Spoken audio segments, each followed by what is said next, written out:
E nós já estamos em contato com o senhor prefeito de São José dos Campos. Senhor Felício Ramute, muito bom dia. Bom dia, Glauco, bom dia aos ouvintes da SP Rio, é um prazer estar aqui com vocês. Senhor prefeito, o Ministério Público da cidade fez pedido aí à Justiça para barrar esse decreto dia 27, porque entende exatamente que a Prefeitura não pode sobrepor o decreto estadual de quarentena. Como o senhor e sua equipe jurídica analisam aí essa questão? Muito bom dia. Bom dia. Olha, o isolamento seletivo tem como base a responsabilidade individual. Nós apresentamos todos os dados, informações, todo nosso embasamento científico para implementar o isolamento seletivo na nossa cidade. Tivemos um questionamento do Ministério Público, questionamento esse que já seguiu para a Justiça, primeiro para um juiz plantonista, que entendeu que não caberia a ele o julgamento, e encaminhado, então, agora para os juízes titulares das varas específicas para cuidar desse caso. A partir de quarta-feira, isso deve ser analisado pela Justiça, pelos juízes. Para nós, era uma ação que a gente já previa, né? Até porque existia até mesmo anteriormente uma recomendação do Ministério Público, mas nós temos a convicção que estamos seguindo toda a lei e temos todos os argumentos e dados necessários para implementar o isolamento seletivo. Vale lembrar que o isolamento social cumpriu muito bem o seu papel até aqui. É importante que as pessoas continuem em casa. No isolamento seletivo, você deve sair apenas se necessário e terá um grupo de empresas abertas, comércios e de serviços que se adicionam aos grupos dos serviços e comércios essenciais. Então, portanto, você deve seguir a mesma regra de ficar em casa e sair somente o necessário. Olha, nossa equipe jurídica, então, já previa essa ação e, portanto, já tem todos os argumentos necessários para defender a cidade, que entende que, nesse momento, é importante o isolamento seletivo. Perfeito. Senhor prefeito, muito bom dia. Aqui é o Douglas, tudo bem? Perfeito. O Ministério Público entende que essa decisão da Prefeitura não pode sobrepor a decisão estadual. Segundo o secretário Marcos Vignoli do Governo do Estado, o Governo do Estado vai ter uma reunião com o senhor no próximo dia 22, na quarta-feira. O que o senhor espera dessa reunião e, de acordo com o que o Estado falar, a decisão da Prefeitura pode mudar? Então, vamos lá. Tudo bem, Douglas? Bom dia. São duas frentes, né? Uma, a questão jurídica, está sendo defendida e será defendida pelo nosso grupo jurídico, que trabalha na Secretaria de Apoio Jurídico, hoje da nossa secretária Melissa Pucci. Ela é a responsável por cuidar deste processo, que deve seguir algumas etapas. Pede-se, então, uma liminar para suspender essa volta. Nós esperamos que os juízes não concedam e depois nós vamos discutir o mérito dessa ação. Nós temos a convicção, e eu tenho a convicção, de que isso é o melhor para a cidade. Por isso, nós vamos cumprir todas as etapas necessárias. Agora, em relação ao diálogo, todos que me conhecem sabem que eu sempre gosto de olhar no olho, conversar com as pessoas, escutar todos os lados para tomar minha decisão. Eu já estive, né, no Palácio dos Bandeirantes antes mesmo do decreto, e antes até do que o decreto do governador. Se eu não me engano, foi quarta ou quinta-feira da semana passada. Levei ao vice-governador, ao secretário Vignoli, os nossos planos e por que a gente entendia que era o momento do isolamento seletivo na nossa cidade. Na sequência, o nosso governador Dória fez a sua coletiva, anunciou a continuidade do isolamento social, né? E o que a gente defendia é que houvesse uma forma de cada cidade, com seus indicadores, poderem optar pelo tipo de isolamento que gostariam de executar. Claro, a Grande São Paulo, os municípios do ABC passam por uma situação completamente diferente da situação de São José dos Campos. Nós temos muitas informações, muitos dados. Por exemplo, ontem, eu vi, não sei se vocês já noticiaram aí, que o governador de Nova York fará uma pesquisa exatamente igual à pesquisa que nós fizemos aqui de índice de contaminação. Então, são muitos números, dados técnicos, científicos, para comprovar o porquê de nós darmos esse passo em relação ao isolamento seletivo. Quanto à conversa com o governo, ontem mesmo eu conversei com o vice-governador Rodrigo Garcia, conversei com o Vignoli, e nós vamos sim conversar. O que nós pedimos é os dados do Estado que mostram uma posição diferente da posição de São José dos Campos. Então, por exemplo, aqui em São José dos Campos, nós temos um prazo médio de internação de 5 dias na UTI. Eu gostaria de saber com qual base que o Estado está trabalhando. Se for a base da Europa, eu entendo que isso não serve para a cidade, tampouco para o Estado, né? Que é de 15 dias úteis para curar esta doença especificamente. Então, todos esses dados devem ser passados para nós. Por exemplo, tem um estudo da Unesp. Eu vi todo o estudo da Unesp. Agora, pode ser que tem parte do estudo que eles não divulgaram. Agora, se for baseado no estudo da Unesp que eu vi, a base de dados é muito fraca. Ela se faz referência a Twitter, ao Google, ao mapa rodoviário do estado de São Paulo e a tendência das rodovias e a ligação com os principais centros próximos às rodovias. Me parece pouco consistente. Agora, talvez a pesquisa da Unesp tenha mais dados, mais informações, e eu sempre vou estar à disposição. O que aconteceu é que até agora nós não vimos nenhum dado que indicasse um caminho diferente daquele caminho que a nossa cidade resolveu tomar. Tá certo, perfeito. Falando exatamente de dados, muitas pessoas aqui na nossa live estão perguntando com que informações, com que dados a prefeitura se embasou para fazer esse decreto. O senhor já adiantou alguns, você pode adiantar outros dados, como por exemplo, a cidade tem capacidade de leitos de UTI para atender essa demanda, alguns dados especificamente aqui de São José dos Campos que a prefeitura e o senhor se utilizaram para fazer esse decreto. Olha, excelente colocação, é importante a gente esclarecer sempre, claro, na nossa coletiva a gente passou, mas muita gente não teve a oportunidade de acompanhar, então vamos repetir alguns dados que nós expusemos na nossa coletiva. Primeiro, em relação, repito, o isolamento social foi importante para capacitar nossas equipes de médicos, de enfermeiros, para que a gente pudesse apurar justamente esses dados. Então, esses 30 dias foram muito importantes para a cidade conhecer a doença, que até então a gente tinha informação que vinha da Europa, dos Estados Unidos. Então, agora a gente tem todas as informações científicas necessárias para tomar a decisão. Então, a primeira informação importante, quantidade de leitos de UTI por 10 mil habitantes.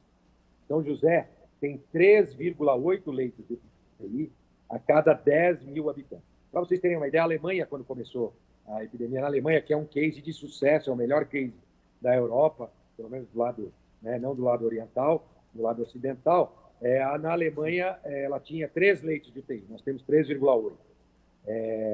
Além disso, na França, na Itália, menos de 1 leito de UTI quando começou o Covid, deu todo aquele problema. Então, esse é um dado muito importante da condição de atendimento. Mas não é só isso. Nós criamos a infraestrutura no Hospital Municipal, né? O percentual de leitos ocupados, tanto leitos de UTI quanto leitos de enfermaria. Então, isso a gente já divulga no nosso boletim. E a gente é pessimista no boletim, porque a gente só divulga o percentual baseado nos leitos exclusivos para Covid. A gente não divulga esse percentual baseado em todos os leitos da cidade, propositalmente, porque nós queremos sempre ter um respaldo e uma folga de atendimento para o cidadão. Então, 22% se considerar os leitos exclusivos do Covid e por volta de 8% se a gente considerar os leitos totais de UTI da cidade. Portanto, também um dado muito importante. A nossa pesquisa de contaminação. Então, foi uma pesquisa também feita de forma científica, estatística, onde a gente fez uma amostragem da cidade, da população da cidade, 450 entrevistas, e após as entrevistas, o teste rápido. Constatamos que 3%, no mínimo, 3,11% no mínimo, da população da cidade já criou o anticorpo. Com isso, se a gente considerar o número de habitantes, dá aproximadamente 22 mil habitantes, na pior das hipóteses. Senão poderia ser até um pouquinho mais, mas vamos permanecer nos 22 mil habitantes. 3% de contaminação equivale aos 22 mil habitantes, e 3 mortes. Isso dá 0,015 de taxa de mortalidade, muito abaixo do que das outras cidades. Essa taxa de mortalidade pode ser até que tenha uma variação, já que a gente está aguardando exames antigos de óbitos, né, que a gente ainda não tem o resultado se era ou não o Covid. Estamos aguardando o exame do governo do Estado. Então, todos esses números, aos EPIs, estoque de EPIs, as cidades têm estoque de EPI? A resposta é sim, temos estoque de EPI. Agora também compramos 100 mil máscaras de tecido para a população poder usar. Então, nós vamos distribuir no transporte público, se não a partir de sexta-feira, a partir da própria segunda-feira da semana que vem. Então, a cidade tem vários números, vários indicadores, as curvas comparativas da doença na Alemanha, nos Estados Unidos, e o comparativo da doença no Brasil e ainda em São José dos Campos. A taxa de mortalidade do Brasil está muito abaixo do resto do mundo. 9 óbitos por cada 1 milhão de habitantes. Se isso valesse para São José, nós teríamos tido aproximadamente 7 óbitos. Ainda estamos com os 3 óbitos aguardando a confirmação de outro. Então, se ainda assim mais 4 óbitos forem confirmados, nós teríamos, então, 7 óbitos dentro da média do Brasil.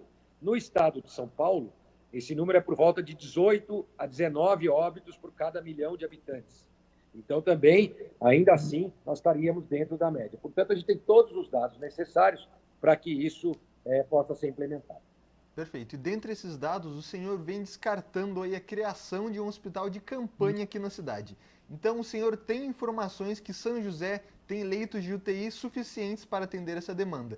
E em um caso de aumento de casos, a prefeitura cogita usar os UTIs aí de hospitais particulares? Porque a gente sabe que uma leve demanda da população não está...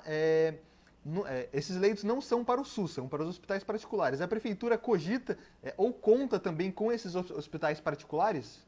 Essa é outra característica da nossa cidade. Diferente do resto do Brasil, São José tem 60% da população que usa a rede pública e 40% que usa a rede privada. Então, está quase meio a meio. Já tivemos até meio a meio.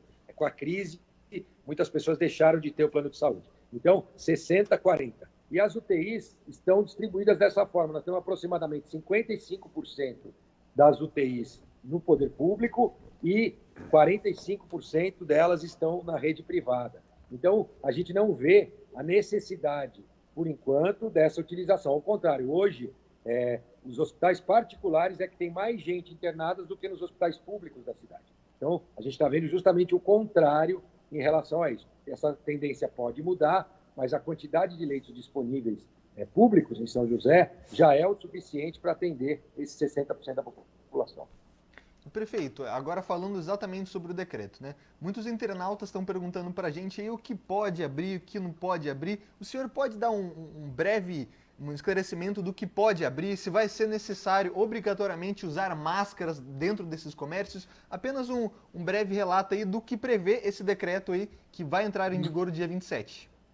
Vou procurar ser bastante objetivo. Nosso objetivo aqui sempre é preservar vidas. E o decreto impõe uma série de regras, inclusive até mais rigorosas do que hoje nos estabelecimentos essenciais. Nós implementamos também a escala, o escalonamento da entrada. Então, qualquer estabelecimento, essencial ou não, agora, se tiver mais de 40 funcionários, tem que escalonar a entrada. Um grupo, por exemplo, entra às 8, outro grupo entra às 9. Então, isso já nós ampliamos ainda mais a nossa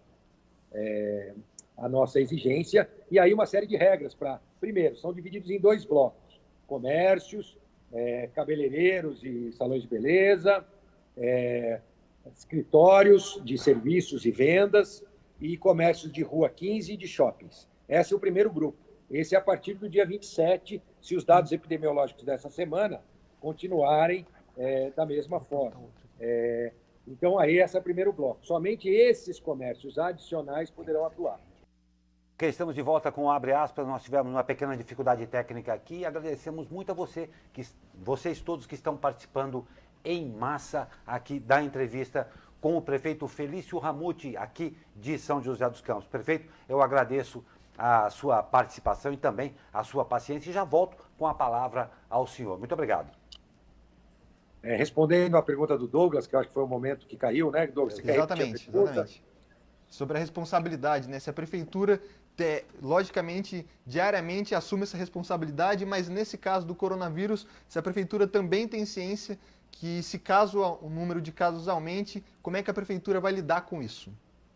Olha, Douglas, primeiro é o seguinte, o que a gente apresentou foi uma série de dados e indicadores. Conforme a doença vai aumentando, a gente sabe que esses dados e indicadores irão também aumentar. A grande questão é que se eles aumentarão além da nossa capacidade de atendimento, ou nós deixaremos de prestar algum serviço para o cidadão pelo excesso que possa vir a ter de pessoas. Essa responsabilidade sem dúvida nenhuma, a nossa equipe e eu assumo, porque a gente monitora os dados todos os dias. É claro que ao longo dos próximos dias nós teremos, sim, gostaríamos que não, mas provavelmente teremos ainda óbitos, teremos os resultados dos óbitos que estão sendo confirmados pelo governo do Estado, pelo Instituto Adolfo Lutz. Então, o que a gente tem que acompanhar é sempre o indicador. Por exemplo, o percentual de leitos ocupados, se ele está passando do total de 50%, hoje nós estamos em 22%. Nesse momento, quero até passar em primeira mão, acabei de receber o relatório das 10 da manhã. 2 vezes por dia eu acompanho o relatório do Hospital Municipal. Neste momento, no Hospital Municipal, nós temos 14 pessoas internadas, 4 pessoas na UTI e 3 pessoas em uso na UTI do ventilador, do respirador.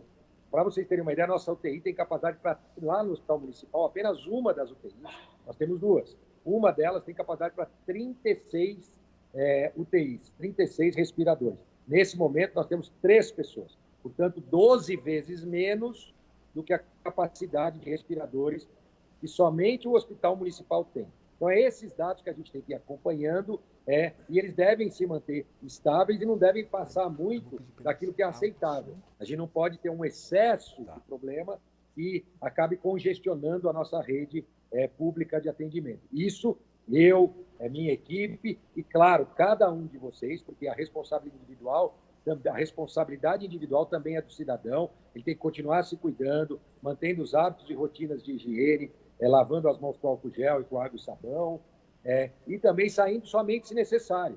Essa é a diferença. O isolamento seletivo permite que as pessoas possam sair, por exemplo, para comprar um brinquedo para sua criança que está fazendo aniversário e voltar para sua casa. Esse é o objetivo. Saia somente se necessário e a responsabilidade será compartilhada por todos nós. Perfeito, perfeito. A gente abordou muitos assuntos aqui sobre o tema coronavírus, né? Para encerrar esse assunto, coronavírus, o senhor tem algo aí que queira ressaltar? Lembrando que tanto a Prefeitura quanto o Estado ainda dependem de ações da Justiça, de reuniões com o Estado. Tem mais algum assunto que o senhor queira abordar para a gente finalizar o tema coronavírus? Olha, primeiro, deixar claro que a nossa equipe tomou uma decisão porque entende que isso é o melhor para a cidade. Consequentemente, como eu disse já no início da entrevista, nós vamos cumprir todas as etapas necessárias para ver a nossa decisão válida na nossa cidade. Então, isso é importante dizer. Nós não vamos desistir no meio do caminho da nossa convicção baseada nos nossos dados, nas nossas informações e no nosso estudo científico. Então, nós não vamos deixar essa convicção no meio do caminho de forma alguma. Então, isso é bom deixar claro. E, em segundo lugar, que você faça a sua parte, fique em casa, saia somente se necessário. O resultado do isolamento seletivo, que pode servir, inclusive, de exemplo para o resto do Brasil, depende da Prefeitura, depende de você também na responsabilidade individual para fazer a sua parte. Perfeito, senhor Felício, também atendendo a inúmeros pedidos aqui na edição de hoje. A vida continua. E a ponte estaiada?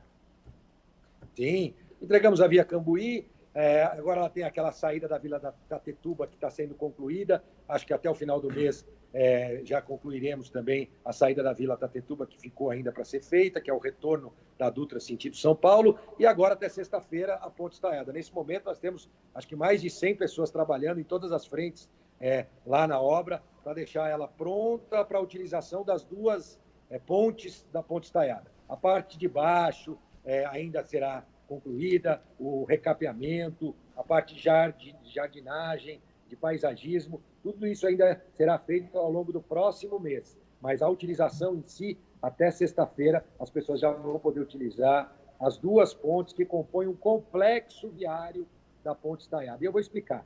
Tem muita gente que, quando a gente lançou a obra, achava que ela estava restrita apenas à ponte. Então, eu vou explicar mais pontos do complexo viário. Primeiro, a ciclovia.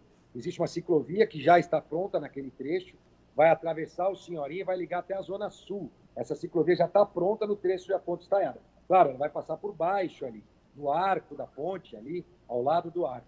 Mas já estava prevista, porque eu lembro que teve muita gente que disse que a ponte estaiada não incluía o transporte cicloviário. Mas, como vocês podem ver, ela inclui. Tanto é que já está até mais adiantada do que a própria obra da ponte. Segunda questão, o alargamento da ponte do Senhorinha. Nós temos uma ponte lá do Senhorinha que não tinha calçada, né? As pessoas tinham que atravessar no meio da rua, e ela era estreita. Nós estamos alargando a ponte do Senhorinha e construindo uma passagem para a ciclovia e para os pedestres. Terceiro ponto, a troca dos pontos de ônibus. Então, o ponto de ônibus do Extra agora está num lugar muito melhor, um ponto de ônibus coberto, enfim, com uma série de benefícios. Além disso, dois novos pontos de ônibus. Um na descida, um pouco depois de uma lanchonete que tem ali, ele vai ali para cima, e o outro próximo do Instituto São José, ali em cima, onde nós também teremos um novo ponto de ônibus. Então, além do ponto de ônibus do Poupa Tempo, um ponto mais acima. E, por fim,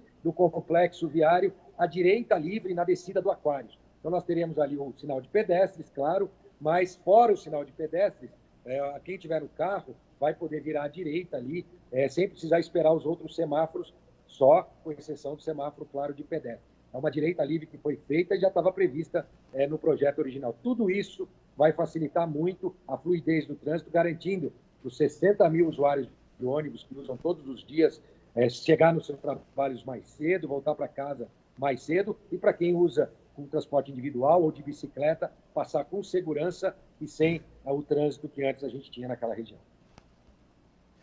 Senhor prefeito, não tem a menor dúvida, a Ponte Estaiada cumpre hoje, no momento em que estamos vivendo, uma alegria muito grande para toda a população. Eu tenho certeza que está todo mundo muito recorrente, estou lendo aqui todas os comentários a respeito disso. Parabéns, muito obrigado, eu agradeço muito a sua participação, sabendo que vai ser um dia muito carregado ao senhor, nós agradecemos a sua participação aqui no Jornal Abre Aspas, dessa segunda-feira. Muito bom dia, muito obrigado. Eu que agradeço a oportunidade, um bom dia a todos.